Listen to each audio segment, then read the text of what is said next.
तुम परमात्मा की पूजा मंदिर में करने, भगवान ये दे दो, भगवान वो दे दो, नौकरी दे दो, बच्चा दे दो, छोकरी दे दो, मान दे दो, सम्मान दे दो, इसलिए करने जाते हो। एक बार भगवान की पूजा भगवान के मंदिर में सिर्फ ये करने जाओ कि आज तुझसे मुलाकात करने आया हूँ, आज तेरी सेवा करने आया हूँ। फिर ये नौकरी, बच्चा, छोकरी, मान सम्मान, प्रतिष्ठा आपको मिलेगी नहीं, मांगनी नहीं पड़ेगी, दौड़ दौड़ कर, छप्पड़ फाड़ कर आपके पास आएगी। नमस्कार, सुस्वागतम, वेलकम, अभिनंदन। मैं हूं आपके साथ आपकी अपनी होस्ट दोस्त डॉक्टर वायरा की। आपका स्वागत अभिनंदन करती हूँ आपके, मेरे और माता रानी के इस खूबसूरत से यूट्यूब चैनल पर। स्वागत है आप सभी का। जयकार है शेरा वालिदा बोल साचे दरबार की। 19 मार्च गुरुवार का दिन। जय माता दी। अब चैत्र मास नवरात्रि आ रही है। चैत्र नवरात्रों में क्या खास है, कैसे 9 दिनों में आपको रखनी है सारी बातों का ध्यान। माँ जगदम्बे को खुश करना है, माँ का बच्चा बनकर उसकी गोद में बहना है, उसका आशीर्वाद प्राप्त करना है, अच्छे कर्म करने हैं।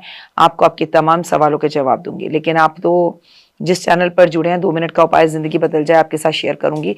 लेकिन कुछ अलग करना है इस बार नवरात्रि के पहले दिन ही माँ के मंदिर में इमली और चीनी रख कर आइएगा। जी हाँ, पहले नवरात्रि 19 मार्च को ही इमली और चीनी रख कर आइएगा। मीठा और खट्टा ये साल दोनों ही अनुभव आपके बैलेंस रहे।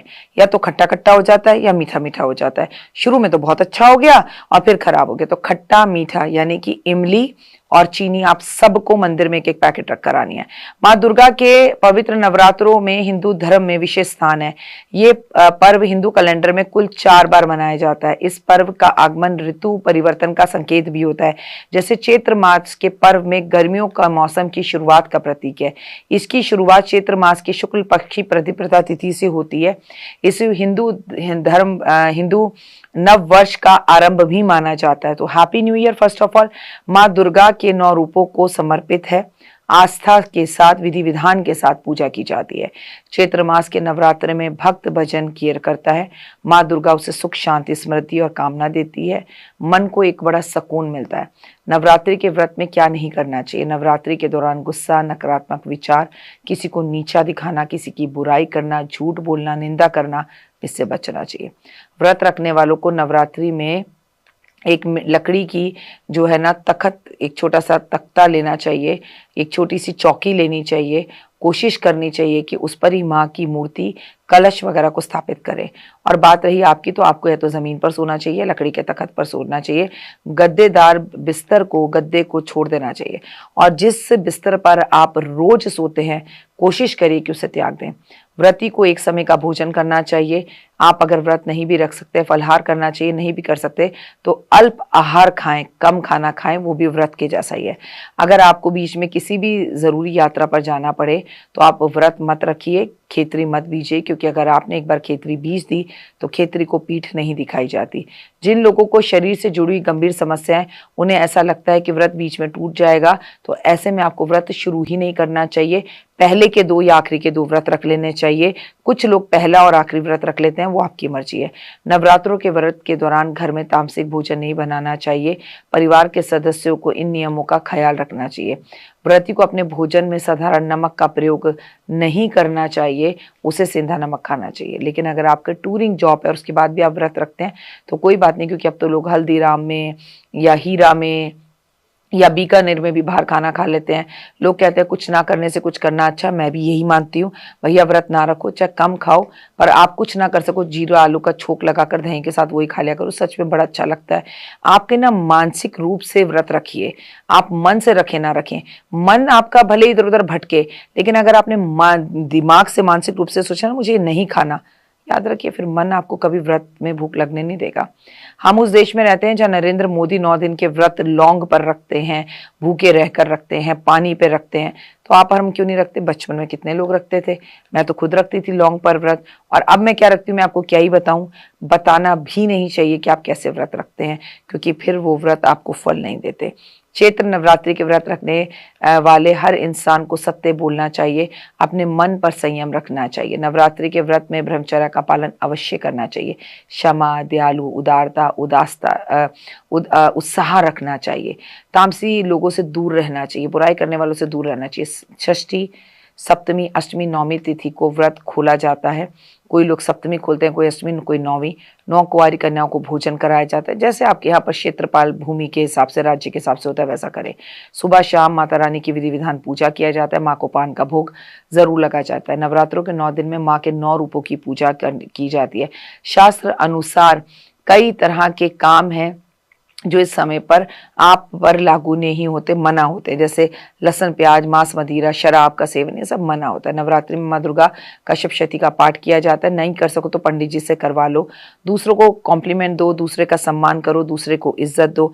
फिलहाल मुझे दीजिए इजाजत। अपना और अपनों का रखिए खास ख्याल। माँ की असीम कृपा परो। 2 मिनट का उपाय, जिंदगी बदल जाए। मैं आपको साफ साफ हर चीज बताऊंगी। बस चैनल को लाइक, सब्सक्राइब, शेयर करिए। छोटी से छोटी बात आपको जानकारी दूंगी।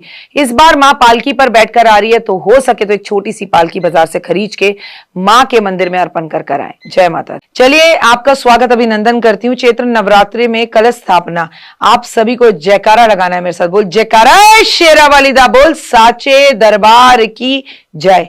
माई मेरी सच्चियां जोता वाली माता, तेरी सदा ही जय। चैत्र मास के नवरात्रे शुरू हो रहे हैं 19 मार्च से, और हमारा हिंदुओं का नववर्ष भी शुरू हो रहा है। और देखिए, वो हुए दिन है गुरुवार का, क्या खूबसूरत दिन है। और नववर्ष में जो राजा है ना, वो याद रखिए कि वो देव गुरु बृहस्पति हैं, और जो मंत्री है ना, वो मंगल है।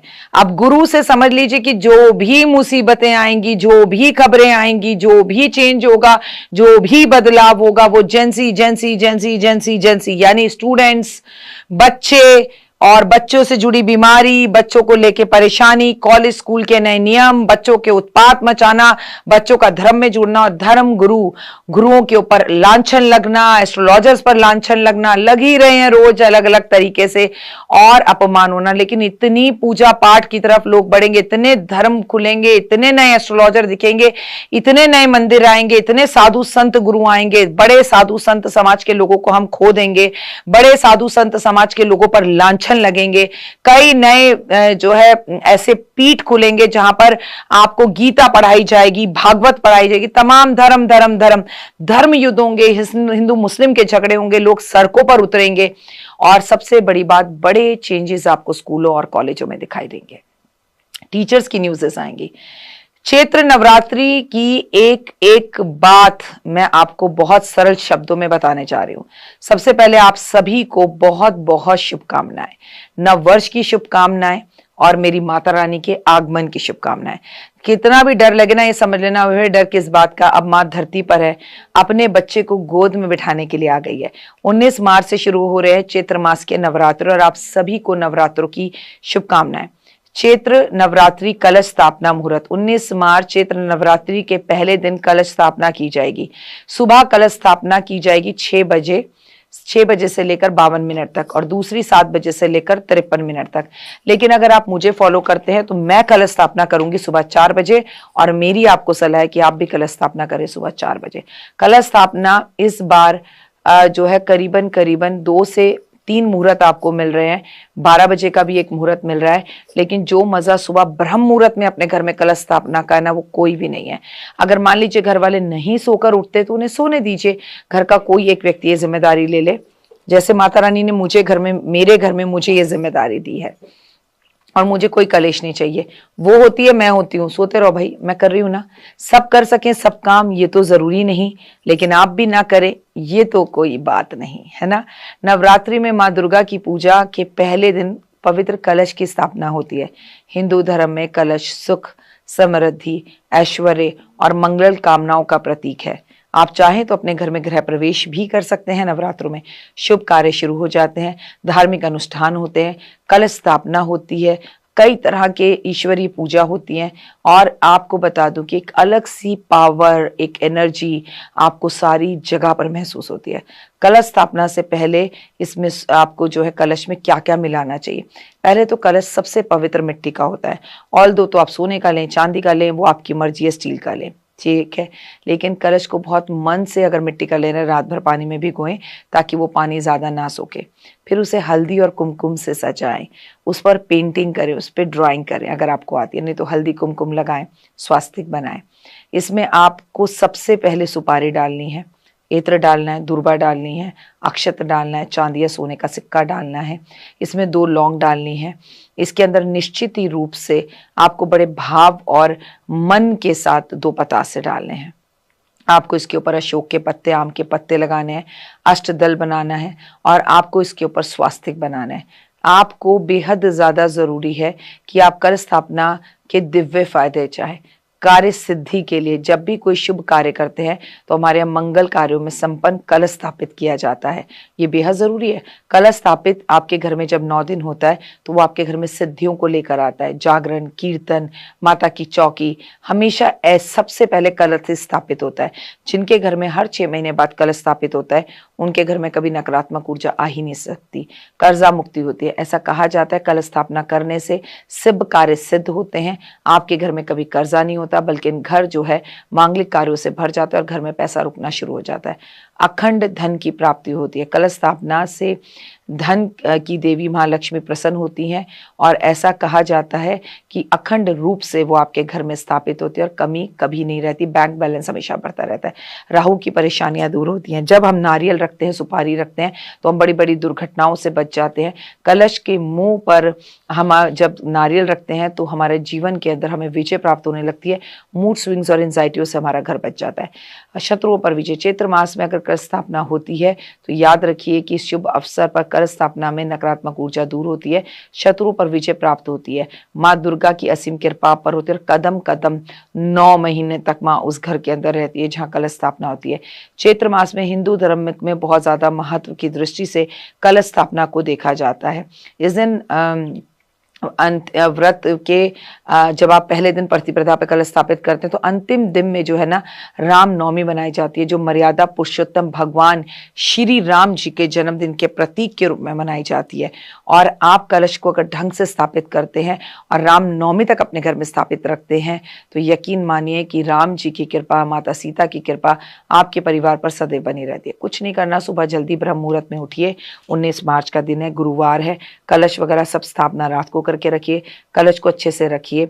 कलश के मुंह के ऊपर देखिए कई लोग ना जौ बीजते हैं, मैं भी बीजती हूँ, आप भी बीजते हैं, और वो कलश को बीच में रख देते हैं। मेरी बातों को एक तरफ कर कर जैसा आपके घर में आपकी सासू माँ ने, बड़े बुजुर्गों ने कराया वैसा करें। देखिए मैं जौ और कलश अलग अलग बीजती हूँ, लेकिन जब कलश एक जगह पर एक बार स्थापित हो जाएगा 19 मार्च को, बार बार हिलेगा नहीं। हमें किस दिशा में रखना चाहिए, क्या करना चाहिए? अरे भावनाओं में दिशाएं कहां से आ गई? किसी का घर बड़ा, किसी का छोटा होता है, कोई दिशा नहीं रख सकता। कई बेचारे तो बेडरूम में ही जो है जमीन पर सोते हैं, उनके पास एक ही कमरा है, वहीं पर वो पूजा करते हैं, भगवान यही तूने जैसा मुझे रखा हो मैं भी तुझे वैसा ही रख रही हूँ। आप भावना के साथ करें। जब कलश जमीन पर रखें ना तो वहां थोड़ी सी चावल जरूर रख दें, और चावल के ऊपर अगर आप कलश रखते हैं तो बहुत ही ज्यादा लाभ आपको होता है। भावना के साथ जो चीज हो वो रखिए, जो ना हो वो मत रखिए। लेकिन जब भी कलश स्थापित करें मन से, कर्म से करें, घंटी बजाते हुए करें। सुंदर दीप घी भरकर करूं आज तैयार, ज्ञान उजाला मां करो मेटो मोह अंधकार, चंद्र सूर्य की रोशनी चमके चमन अखंड, सब में व्यापक तेज है ज्वाला का प्रचंड, ज्वाला जगजननी मेरी रक्षा करो हमेशा, दूर करो मां अंबिके मेरे सभी कलेशा, श्रद्धा और विश्वास से तेरी जोत जलाऊं, तेरा ही आसरा तेरे गुण गाऊं। अगर अखंड जोत जला सकते हो तो जलाओ, नहीं तो सुबह शाम की जोत जलाओ। कोशिश करो कि नवरात्रों में घी का दीपक तो जरूर जलाओ। लेकिन गुरुवार से शुरू हो रहे हैं। गुरु कौन है? पूरे साल हमारे हिंदू पंचांग के हिसाब से हमारा राजा है। तो केले के पेड़ की पूजा इस दिन से शुरू करें, और ऐसा एक भी दिन ना हो 9 दिन में जब आप केले के पेड़ पर जो है कलश स्थापित ना करें। तो 19 मार्च से शुरू होने जा रहे हैं नवरात्रे, और गुरुवार का दिन है, नवरात्रे आरंभ हो रहे। याद रखिए कि माता रानी इस बार पालकी पर बैठ के आ रही है। पहले तो जिनका विवाह नहीं हो रहा उनका विवाह बहुत ज्यादा होगा, और दूसरा मुझे खुद को कंफ्यूजन हो रही थी कि माँ इस बार किस पर आ रही है, तो रुककर मैंने एक बार फिर से देखा, माँ पालकी पर बैठकर आ रही है। लेकिन माँ पालकी पर बैठ के आ रही है, गुरुवार का दिन है, तो धर्म युद्ध बहुत होंगे और केवल हिंदुस्तान में नहीं विश्व में दिखाई देंगे। जिनका विवाह नहीं हो रहा उनका विवाह भी इस वर्ष हो जाएगा, लेकिन विवाह में दिक्कतें भी आएंगी और बहुत सारे लोगों का ब्रेकअप भी होगा।